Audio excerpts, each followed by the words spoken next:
उन्होंने कहा कि ये सरकार अपने लिए आई है, दिल्ली की जनता की सेवा से इन्हें कोई मतलब नहीं है।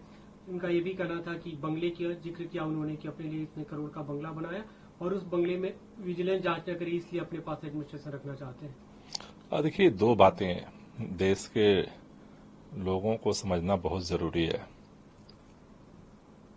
कि 5 सदस्यीय सुप्रीम कोर्ट के जजों ने मिलकर के फैसला दिया और उस फैसले को भी केंद्र की सरकार, देश के प्रधानमंत्री मानने को तैयार नहीं हुए। सुप्रीम कोर्ट को भी जो मानने को तैयार नहीं है, ऐसा लगता है कि अमित शाह जी अब खुद ही जज बन गए।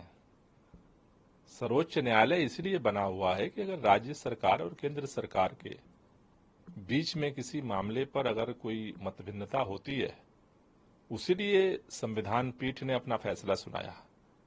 तो माननीय अमित शाह जी को आज सदन में जवाब देना चाहिए था कि वो सर्वोच्च न्यायालय के फैसले को क्यों रद्द कर रहे हैं।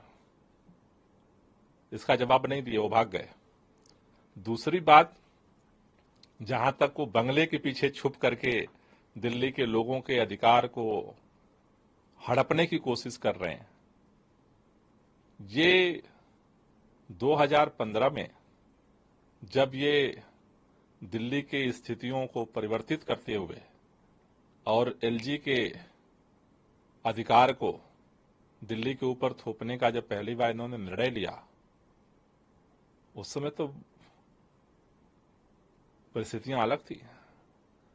तो भारतीय जनता पार्टी जो दिल्ली के जितने इतिहास आज अमित शाह जी गिना रहे थे, वो सारा इतिहास पढ़ करके उनकी पार्टी दिल्ली को पूर्ण राज्य के दर्जे की हर बार अपने घोषणा पत्र में मांग करती रही। आज दिल्ली के अंदर जिस तरह से अरविंद केजरीवाल जी के नेतृत्व में सरकार काम कर रही है और उसका परिणाम है, जनता के सेवा का ही परिणाम है कि बार बार दिल्ली के लोग विधानसभा के अंदर भारतीय जनता पार्टी को धूल चटा रहे हैं। उस काम को रोकने का ये सारा षड्यंत्र है और मुझे लगता है कि ये जो संख्या बल के दम पर दिल्ली के लोगों के अधिकार को हड़पने की जो कोशिश हो रही है, सर्वोच्च न्यायालय इस पर निश्चित रूप से संज्ञान लेगा और इस पर सकारात्मक निर्णय आएगा। आप इसे कोर्ट की अवहेलना बता रहे हैं। कोर्ट आम आदमी पार्टी, कांग्रेस सुप्रीम कोर्ट के निर्णय के उस हिस्से का जिक्र कर रहे हैं जो उनके हिसाब से सूटेबल है, लेकिन सुप्रीम कोर्ट ने अपने निर्णय में कहा कि केंद्र सरकार दिल्ली के लिए कानून बना सकती है। सुप्रीम कोर्ट के फैसले में अगर जो तथ्य सामने आए, अगर वो केंद्र सरकार को कबूल है, तो ऑर्डिनेंस लाने की जरूरत ही क्यों पड़ी? केंद्र सरकार ऑर्डिनेंस किस लिए लेकर के आई है?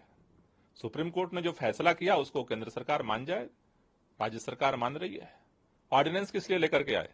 इसका मतलब तो यही है कि सुप्रीम कोर्ट का फैसला उनको कबूल नहीं है। अभी जो नया इंडिया गठबंधन बन, एक बार ये बिल पास हो जाए तो आम आदमी पार्टी आपके साथ नहीं रहेगी, इसलिए दिल्ली की जनता, दिल्ली के लिए आप फैसला कीजिए, आम आदमी पार्टी के समर्थन के लिए। देखिए, इंडिया गठबंधन को लेकर के भारतीय जनता पार्टी का जो दर्द है सीने में ना, वो हर बार परिलक्षित हो रहा है।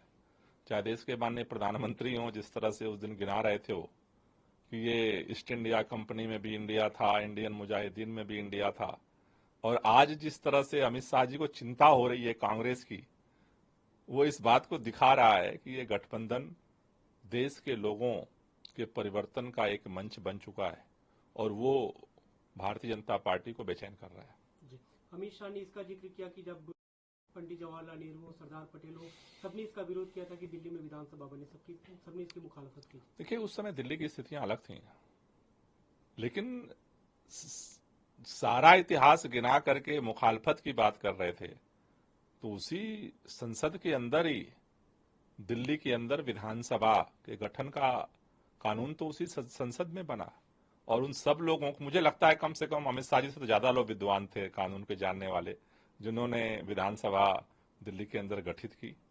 और सुप्रीम कोर्ट के जो संविधान पीठ जिन जजों ने फैसला सुनाया, वो भी अमित शाह जी से ज्यादा कानून और नियम और संविधान की धाराओं को जानते हैं।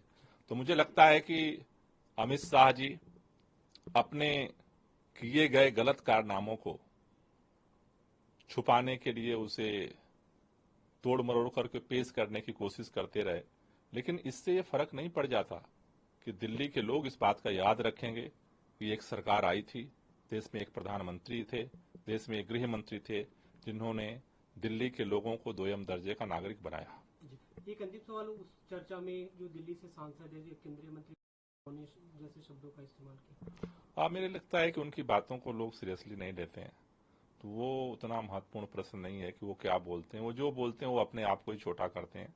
प्रश्न ये है कि दिल्ली के लोगों को अधिकार जिस तरह से केंद्र सरकार हड़प रही है, दिल्ली के लोग इस बात को दुखी हैं, नाराज हैं, आक्रोशित हैं, और हमें उम्मीद है कि सुप्रीम कोर्ट जो है इस पर सही फैसला सुनाएगा।